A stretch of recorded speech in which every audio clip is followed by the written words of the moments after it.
Assalamualaikum warahmatullahi wabarakatuh. Balik lagi sama gue Devita. Masih inget kan di part sebelumnya yang dimana Lala bermimpi ada seorang wanita cantik yang menghampirinya dan memberikan benda-benda aneh untuk pemikat.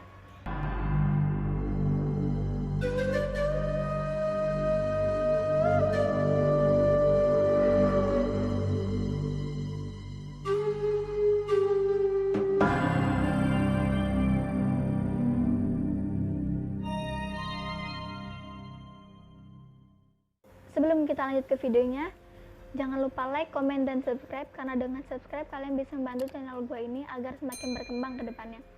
Oke, kita langsung aja lanjut ke videonya. Saat Lala bangun tidur, di tangan Lala ada beberapa benda bermacam-macam bentuk. Yang paling diingat sama Lala itu bentuknya bulat-bulat, kecil besar seperti batu pasir, sama ada yang berbentuk panjang sekitar 1 cm yang mungkin terbentuk dari logam atau kuningan. Karena Lala kaget ada benda aneh di tangannya, dan akhirnya Lala melemparkan benda-benda tersebut ke lantai. Saat Lala melemparkan benda tersebut ke lantai, dengan jelas Lala melihat benda itu mengeluarkan asap hitam terus menghilang.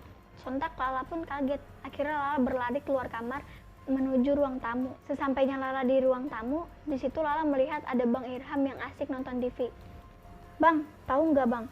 Tadi pas gue tidur, gue mimpi ada cewek cantik banget, dia ngasih benda-benda aneh. Dan pas gue bangun, tau-taunya benda itu beneran ada di telapak tangan gue. Gue takut banget Bang." "Yang bener dek, mimpi kali." "Bener Bang, tapi lo gak kenapa-napa kan? Gue baik-baik aja kok Bang." Setelah itu, Bang Irham berusaha menenangkan Lala yang masih panik. Nah, sehubung orang tuanya Lala pergi keluar kota untuk beberapa hari, dan Bang Irham juga jarang di rumah, dan akhirnya Lala meminta Rami untuk menginap di rumahnya untuk beberapa hari karena Lala takut terjadi hal-hal aneh lainnya. Tanpa Lala tahu, ternyata Rami kontekan sama wanita yang memakai susuk itu. Sampai satu ketika Rami mengajak Lala untuk mengantarnya ke rumah wanita itu, dan akhirnya Lala menuruti kemauan Rami untuk pergi ke rumah itu. Sesampainya mereka di sana, Lala tidak mau masuk karena Lala melihat banyak sekali makhluk-makhluk halus di dalam rumahnya. Lala memperhatikan mereka dari salah satu jendela di rumahnya, dan tidak sengaja Lala melihat sosok makhluk halus wanita dengan muka busuk memakai baju warna merah darah. Padahal mereka pergi ke rumah wanita itu siang bolong, tapi Lala malah melihat banyak sekali sosok makhluk halus di dalam rumah wanita itu. Dan mereka tidak segan-segan untuk menampakkan wujud mereka. Setelah beberapa menit, Rami pun keluar dari rumah wanita itu dan membawa selembar kertas yang berisi alamat rumah. "Lah, anterin gua ke alamat ini ya." "Kemana tuh Mi?" "Alamat siapa?" "Udah anterin aja." Mau ngapain emang Mi?" "Udahlah, ikutin gua aja. Nanti kalau udah sampai di sana pasti lo tahu kok." Akhirnya mereka pun berangkat, dan tidak memakan waktu yang cukup lama, mereka pun sampai di rumah yang dimaksud Rahmi. Mereka pun sampai di rumah tua yang masih berdinding kayu dan berada di atas bukit. "Ki, permisi." Tak lama keluar seorang kakek tua yang berjenggot putih dan memakai pangsih, memakai iket, dan di tangannya banyak cincin batu akik yang berukuran besar terpasang di jari-jari kakek tua itu. "Ayo nak, mari masuk." "Baik Ki." Mereka berdua pun masuk ke dalam rumah itu. Saat sudah di dalam rumah, Lala melihat banyak sekali patung dan gambar yang berbentuk aneh, dan situ pun Lala mencium wangi bunga melati yang sangat menyengat banget ke hidung. Tanpa basa-basi, Rami langsung meminta kakek tua itu agar langsung dipasangkan susuk yang sama persis sama yang wanita itu pakai. Saat mendengar itu, sontak Lala kaget. Kenapa Rami mau memakai susuk itu? "Rami, ikut gue keluar. Sebentar, ada yang mau gue bicarain." "Ada apa lah?" "Ayo ikut gue aja dulu."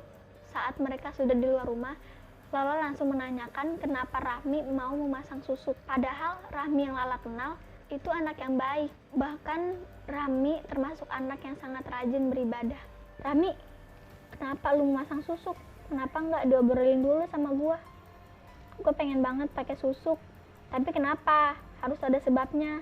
Kenapa lu sampai memasang susuk?" "Jadi gini lah, gue tuh nggak tahu kenapa selalu dimimpiin sama cewek cantik, nawarin benda-benda aneh gitu. Dan gue juga sirik banget sama cewek itu. Kenapa dia bisa memikat Adit dengan cepat? Gue tuh pengen kayak dia, disukain sama banyak orang, dan jadi pusat perhatian. Rami, gue saranin, Lu jangan pakai kayak gituan, itu musyrik. Lu tahu kan apa itu musyrik? Tapi lah, ini satu-satunya cara supaya gue bisa disukain sama orang banyak. Lu jangan coba-coba deh Mi, lu nggak tahu apa akibatnya nanti. Gue takut lu kenapa-napa. Gue udah nggak peduli lagi, apapun gue bakalan lakuin supaya gue bisa cantik secara instan. Kalau lu nggak mau nemenin gue nggak apa-apa kok, udah pulang aja. Akhirnya Lala pun pergi meninggalkan Rahmi sendirian di rumah kakek tua itu. Pas sudah malam, Rahmi pun pulang ke rumah Lala. Dan situ Lala melihat Rahmi sangat cantik sekali. Auranya keluar banget sampai-sampai Lala ingin ikut memasang susuk. Nah, pas malamnya sekitar jam 1 malam, Lala terbangun karena di luar rumah itu seperti ramai sekali. Tapi pas Lala lihat tidak ada siapa-siapa di luar rumah. Dan hari pun sudah pagi. Rahmi mengajak Lala untuk lari pagi ke alun-alun. Dan akhirnya Lala mengiyakan ajakan Rahmi. Sampai di sana, Lala tidak menyangka banyak sekali laki-laki yang melihat Rahmi.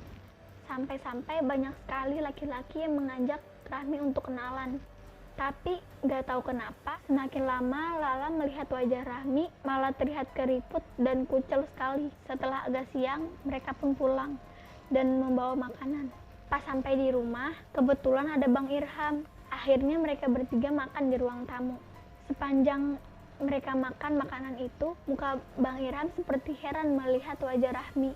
Terus Bang Irham bisik-bisik Lala, kenapa mukanya Rahmi kayak makin jelek gitu? Seharian itu, Rahmi mengajak Lala untuk keluar rumah.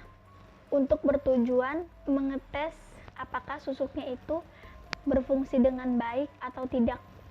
Dan seperti tadi pagi, setiap Rahmi melangkah, pasti ada saja yang terpesona melihat Rahmi. Setelah beberapa hari, Rahmi dapat kabar kalau wanita yang memakai susuk itu meninggal bunuh diri. Usut punya usut, ternyata penyebabnya itu karena dia melanggar satu pantangan memakai susuk. Wanita itu lupa kalau ia tidak boleh makan sate. Ketika dia sudah memakan sate, setiap malam wanita itu didatangi sama makhluk halus cewek yang mukanya itu jelek banget. Karena sudah tidak kuat dengan gangguan sosok wanita itu, akhirnya wanita itu memutuskan mengakhiri hidupnya dengan bunuh diri. Lalu bagaimana dengan Rahmi? Tonton di part selanjutnya. Oke guys, jangan lupa like video ini, dan bagi yang belum subscribe, ayo subscribe sekarang. Dan jangan lupa nyalain lonceng notifikasinya agar kalian gak ketinggalan video-video selanjutnya. Gua Devita, wassalamualaikum warahmatullahi wabarakatuh.